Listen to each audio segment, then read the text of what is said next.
Okay friends, మనం ఈరోజు మాట్లాడుకోబోయే topic eating disorders. Okay, eating disorders. Eating డిసార్డర్స్లో మనకి 4 టైప్స్ ఉంటాయి. Okay, first for anorexia nervosa, anorexia nervosa, bulimia nervosa and binge eating disorder and pica. Okay, ఇవి 4 ఉంటాయి. Okay, first కంపారిజన్గా చూద్దాం. Anorexia nervosa అనేది ఇక్కడ first anorexia nervosa. Anorexia nervosa అంటే మనకి వెయిట్ పెరిగిపోతున్నామనే ఫియర్ వల్ల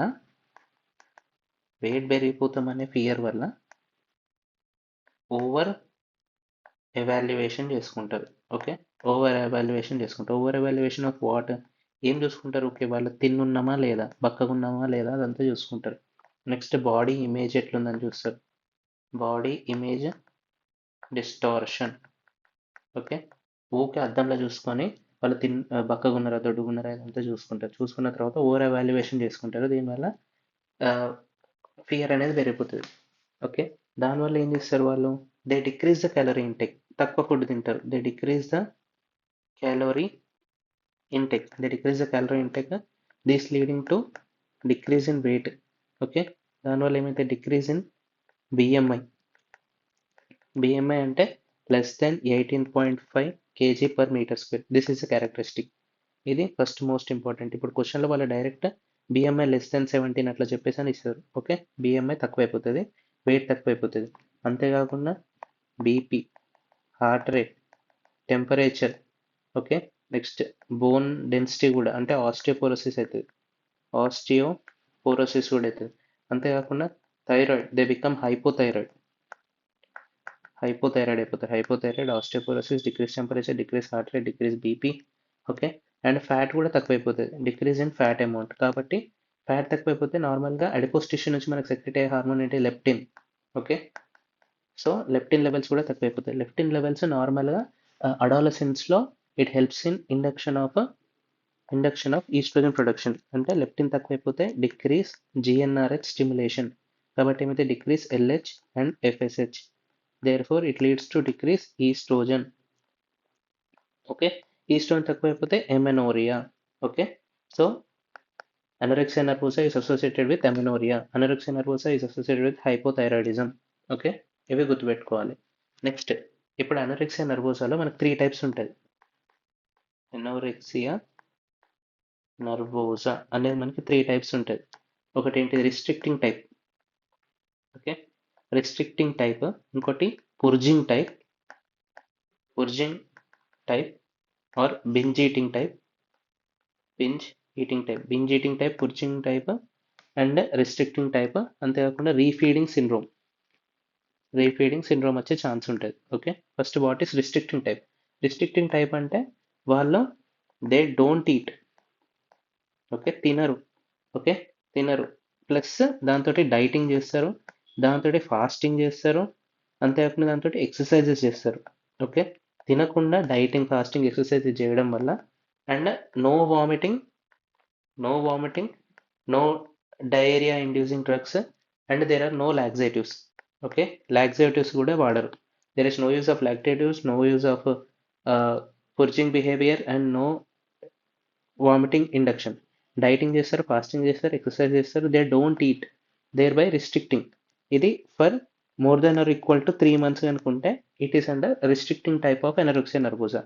now coming to binge eating and purging type. ఏంటిదంటే వాళ్ళు తింటారు, they eat but they induce purging అంటే దే మే ఇండ్యూస్ వామిటింగ్. వాళ్ళంతటి వాళ్ళే వామిట్ చేసుకుంటారు. They they use laxatives, they use diuretics use చేసి వాటర్ లాస్ చేసుకుంటారు. లాక్సేటివ్స్ యూజ్ చేసి స్టూల్ ఎక్కువ వచ్చేటట్టు చేసుకుంటారు. నెక్స్ట్ వామిటింగ్ చేసేసి తిన్నదంతా కక్కేసుకుంటారు.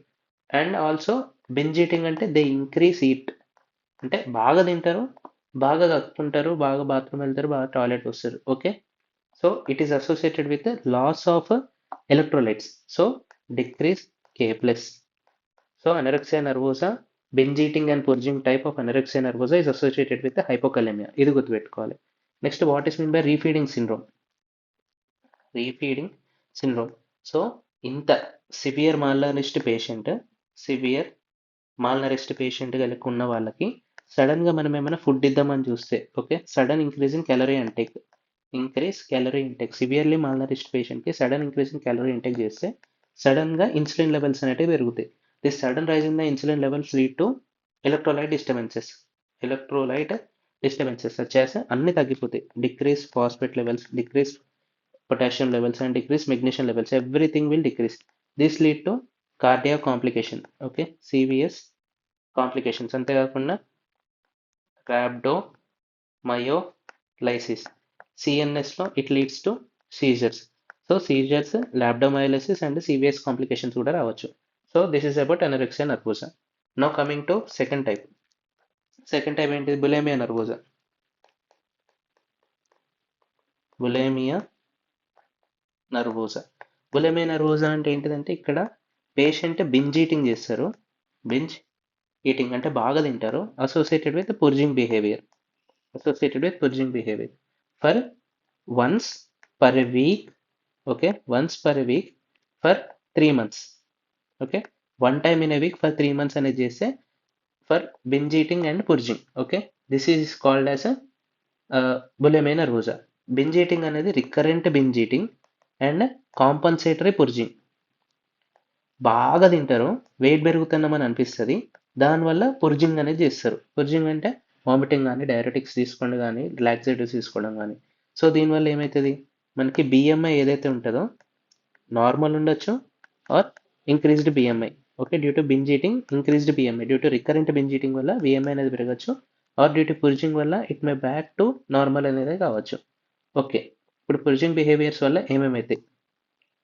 పుర్జింగ్ బిహేవియర్స్ వల్ల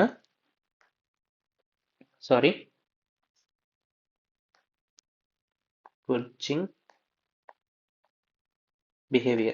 బిహేవియర్స్ వల్ల మనకి parotid gland, okay, parotid gland అనేది ఎన్లార్జ్మెంట్ జరుగుతుంది. This is a characteristic. Parotid gland అనేది ఎన్లార్జ్మెంట్ అవుతుంది. దీనివల్ల increase serum amylase level due to parotid enlargement, ఇదొకటి. నెక్స్ట్ ఊకే వామిట్ చేసుకోవడం వల్ల టూత్ మీద ఉండే ఎనామిల్ అనేది పోతుంది. Loss of enamel over the tooth. అంతేకాకుండా ఊకే వామిట్ చేసుకోవడం వల్ల ఈసోఫేగస్ ఏదైతే ఉంటుందో అక్కడ మనకి టీయర్స్ అనేది ఏర్పాటవుతుంది. Okay, this tears is called as Mallory Weiss syndrome, loss of tooth enamel and loss of electrolytes, K plus and chlorine. Electrolytes అనేది loss of electrolytes. This leads to metabolic alkalosis. Okay, so hypokalemia is associated with anorexia nervosa and bulimia nervosa. Okay, this is important. So ఏమేమి ఉన్నాయి? Metabolic alkalosis, Mallory Weiss syndrome, serum amylase ఎక్కువ అవుతుంది, enamel అనేది loss అవుతుంది, tear in the oesophagus, ఇవన్నీ అవుతాయి. Next recurrent పుర్జింగ్ అంటే ఇక్కడ వామిటింగ్. ఓకే, వామిటింగ్ చేయడం వల్ల మనకి హ్యాండ్ మీద నక్కల్స్ ఏదైతే ఉంటాయో అక్కడ కలోసిస్ డెవలప్ అవుతాయి. డోర్సల్ హ్యాండ్ క్యాలుసస్ అంటే వామిట్ చేసుకునేటప్పుడు అక్కడ dorsal aspect of the hand మీద టీత్ సింబల్స్ పడతాయి. This is called as Russell sign. Okay, Russell sign అంటారు దీన్ని. Okay, Russell sign is also characteristic of a bulimia nervosa. Next, third and final one, that is binge eating disorder. Binge eating disorder అంటే ఇది most commonly అడల్ట్స్లో ఉంటుంది. Okay, ఇప్పటివరకు మనం చూసిన bulimia nervosa and anorexia nervosa is most common in females than in males. Binge eating disorder is most common in adults. Okay, అంతేకాకుండా ఇప్పుడు okay, binge eating disorder ఏంటిదంటే recurrent binge eating.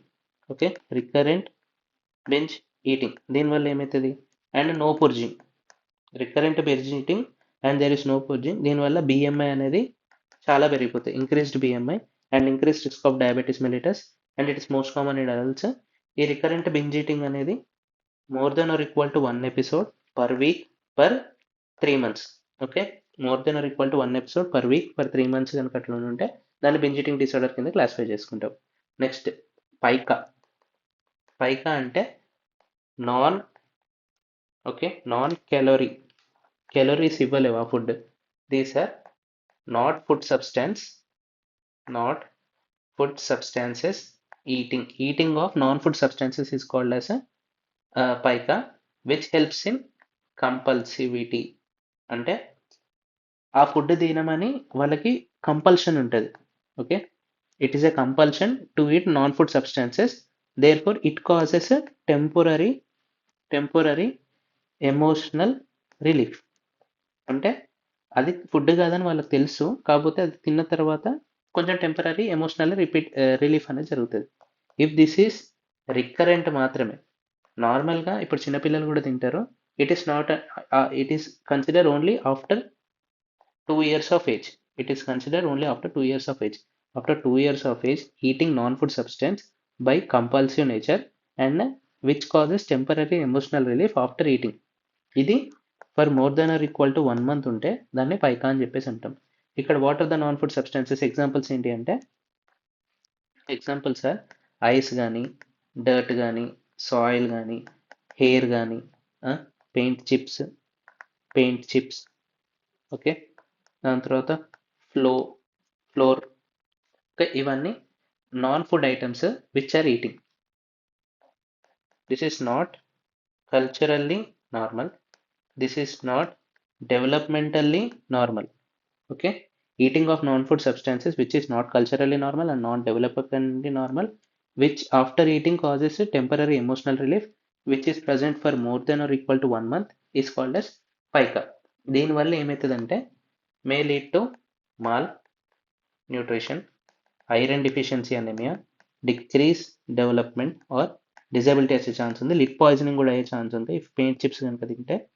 Lid poison and emotional trauma. Okay, so what is the treatment వచ్చేసరికి treatment options for eating disorders. First anorexia nervosa, next bulimia nervosa, దాని తర్వాత binge eating disorder and last pica. Okay, anorexia nervosa and binge eating డిసార్డర్కి, anorexia nervosa and bulimia nervosa ఇవి రెండింటికి first treatment is nutritional. Okay, nutritional rehabilitation. ఇవి రెండింటికి first nutritional rehabilitation. For binge eating disorder and bulimia nervosa ఇవి రెండింటికి SSRIs. Okay, SSRIs ఇస్తే చాలు. Next ఇక్కడ అనోరెక్సియా నర్వోజాలో nutritional rehabilitation along with observation of eating. వాళ్ళు తింటున్నారా తింటలేరా అని observation after the eating. Next psychotherapy. దాని తర్వాత most important one is olanzapine. ఓకే, olanzapine is an atypical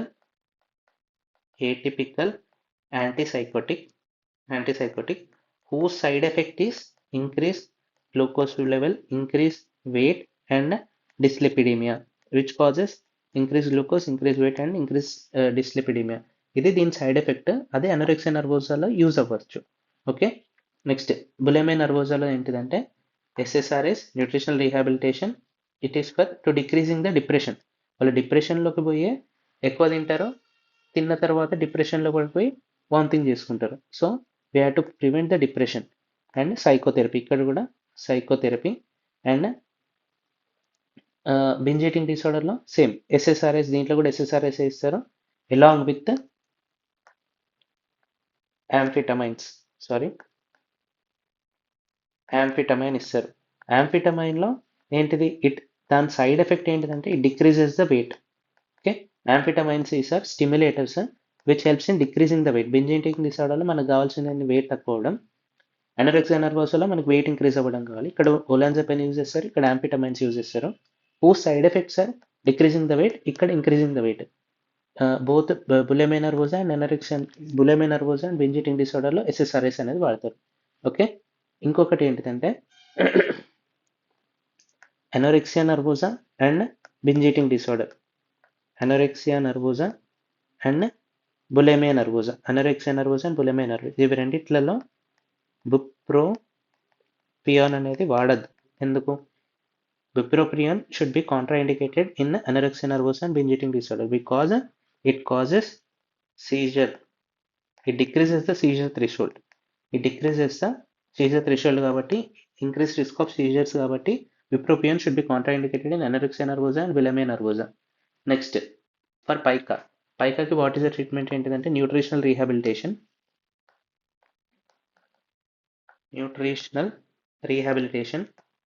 psychotherapy. This is the first line, okay, not SSRS. Second line is SSRS, okay. Second line is SSRS. For bulimia nervosa and binge eating disorder, SSRS we can use దాంట్లో, and bupropion is contraindicated, okay. Bupropion is contraindicated in anorexia nervosa and bulimia nervosa. For binge eating disorder we can use SSRIs and amphetamines. Amphetamine side effect decrease weight, which is helpful in binge eating disorder. Hope you got the point. Thank you for your patience listening.